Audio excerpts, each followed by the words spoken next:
एकदम निसर्गमय दिसत आहे आणि एक्सप्रेस हायवेपासून सुद्धा अतिशय जवळ असलेला हा प्लॉट आहे. मी प्लॉटचे डिटेल तुम्हाला सांगतो आणि लोकॅलिटी तुम्हाला सांगतो. साधारण हे जे पार्सल आहे हे 50 गुंठ्याचा पार्सल आहे आणि बॅक साईडला रिव्हर आहे, पवना नदी आहे. सो वॉटर अवेलेबिलिटी आहे इथे. समोरच्या साईडला जे तुम्हाला तिकडे बिल्डिंग दिसतात तिथे डी वाय पाटील कॉलेज येते आणि बॅक साईडचा जो रस्ता आहे तो पवना डॅमकडे जाणारा रस्ता आहे. इथून तुमचा एक्सप्रेस हायवे सुद्धा अतिशय जवळ आहे.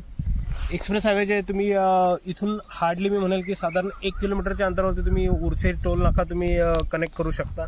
मुंबईचे कस्टमर असतील, पुण्याचे कस्टमर असेल, दोघांसाठी कनेक्टिव्हिटी अतिशय सुंदर कनेक्टिव्हिटी आहे. पाण्याचं पर्टिक्युलर प्लॉटबद्दल बोलायचं झालं तर पाण्याचा कुठलाही प्रॉब्लेम नसणार आहे. मागच्या साईडला तुम्ही डीपी बघू शकता, तर इलेक्ट्रिसिटी सुद्धा काही प्रॉब्लेम नाही इथे.